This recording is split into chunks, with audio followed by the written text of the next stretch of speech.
Chora, terra, teu pranto, das augas e dos eidos e dos ares, as vivas pareas cósmicas da raza, en mantelo de brete máis envoltas que noso fin a nosa orixe liga.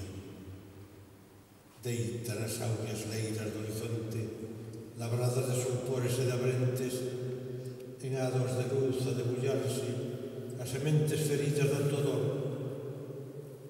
arpa de nobres cordas esquecidas, ceiba teu son no corazón retido e fai acordes en total latexo, almas, paxaros, ríos e paisaxes. Chora, terra, teu pranto generoso.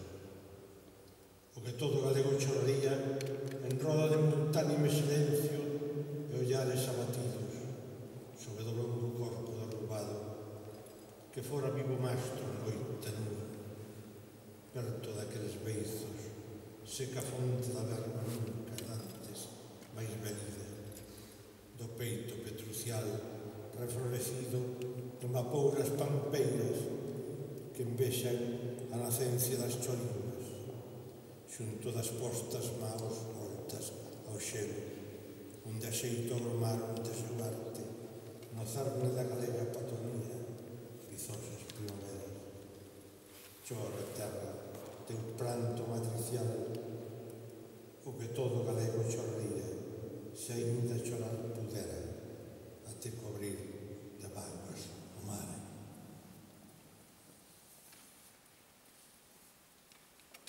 O meu poema que foi escrito alá por anos 69, publicouse despois nos 79 en tempo de Compostela, e é moi sinxelo de construcción, pero vai facendo unha especie de alternancia, de diálogo entre a non aceptación da morte de Castelao e o que vai ocorrindo no noso país naqueles anos en que Galicia aínda non empezara a reconstruirse.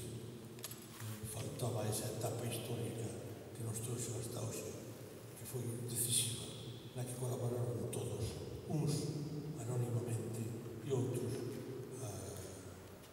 con sorte ordinaria.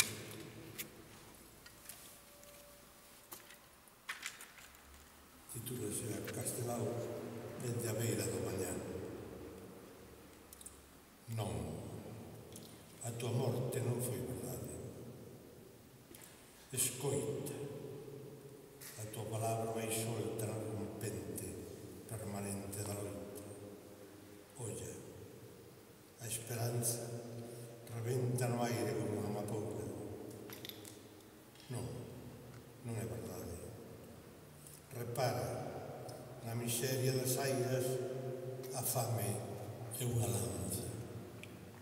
Non é verdade, cala, son cousas da vida, ti e máis nós, a tila, o silencio que fala, non, vixía, o mañá ven coa amanecida, non é verdade, agarda, todo está espreita, baixo a tora da calma.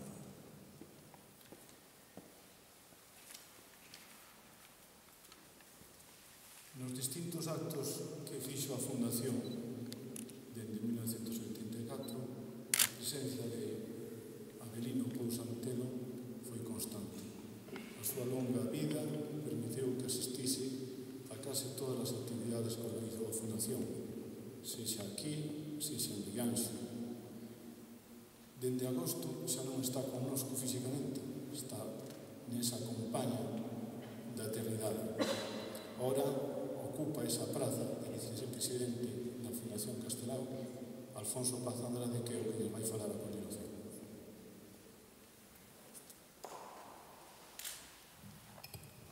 Ben querido presidente, meu querido amigo Xerardo Fernández Albor, conselleiro, alcalde,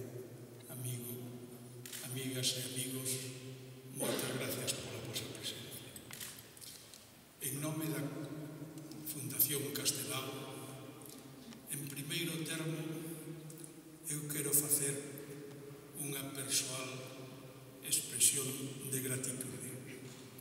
Unha expresión de gratitude ao conselleiro de Cultura e Educación pola súa presencia. Xesús Vázquez, unha vez máis, amosa sensibilidade e compromiso cas esencias simbólicas da nosa terra Galiza. Esta é a primeira vez que a Fundación Castelao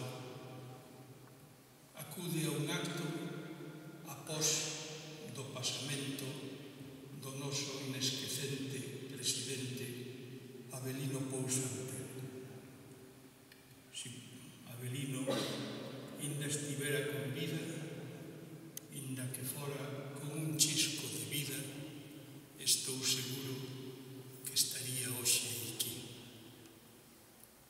Estamos en Bonaval.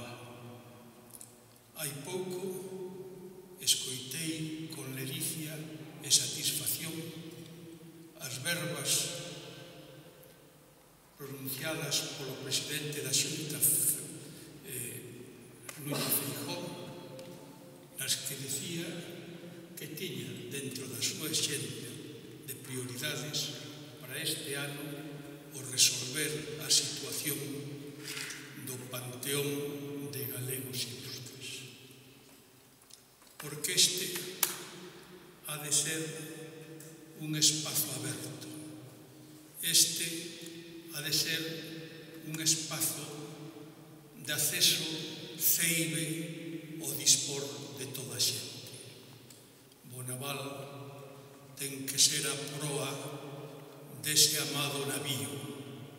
Bonaval ten que ser a memoria desa constelación de sombras gloriosas de persoeiros galegos que se hallan de ir incorporando a ilustre historia da nosa terra. Bonaval ten que ser, de algún xeito, a alba de gloria da que nos falou Alfonso Daniel. De que nos falou Alfonso Daniel na súa derradeira aparición pública, alá polo ano 1948, nun acto organizado polo Centro Galego de Bos Aires.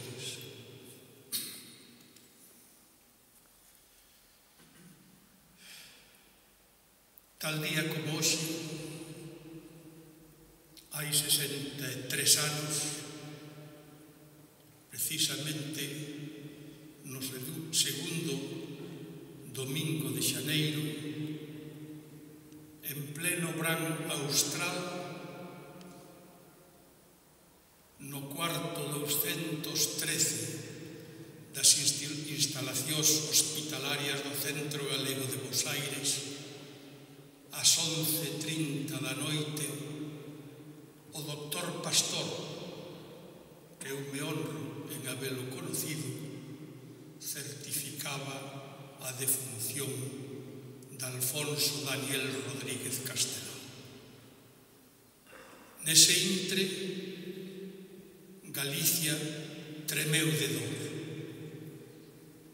Nese intre, nas portas do sonado predio da Rúa Belgrano de Bos Aires, meu fraternal amigo Pepe Núñez Búa fundíase en tensa aperta con Rodolfo Prada e decíalle: morreu, váisenos o noso pai. Pero Castelao foi moito máis que un pai pros galegos. Castelao fundou un novo xeito de ser galego, porque non podemos esquecer que hoxe non se pode entender Galicia sin ter en conta o discurso filosófico e político de Alfonso Daniel. O noso Daniel morreu do que morren os voces xenerosos. Morreu de amor á súa terra, en verbas sentidas do poeta da raza Ramón Cabanilla. Hoxe estamos aquí por mor do cabo de ano.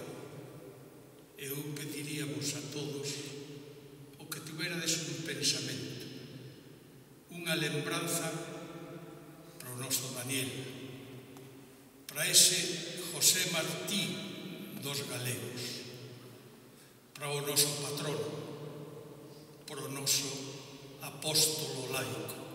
Moitas gracias.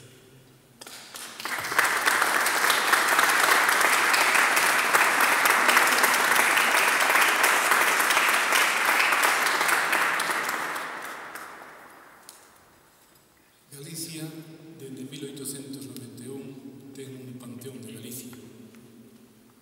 Aquí están enterrados Rosalía, Brañas, Pasodei, Fontán e Castelao. Pero, como decía o vicepresidente, o 25 de xullo de 1948, Castelao, xa moi doente, pronunciou un discurso onde fixo unha relación daqueles persoeiros máis destacados da cultura galega.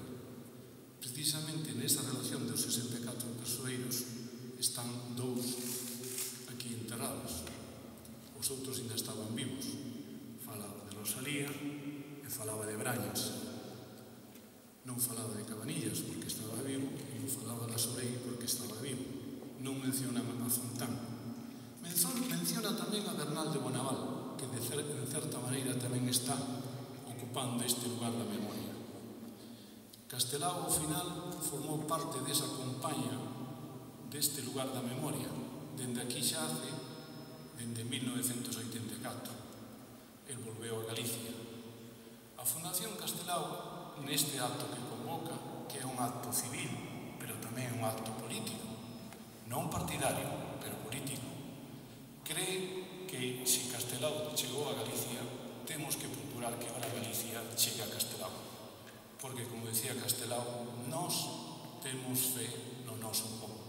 E moi logo o noso povo terá fe.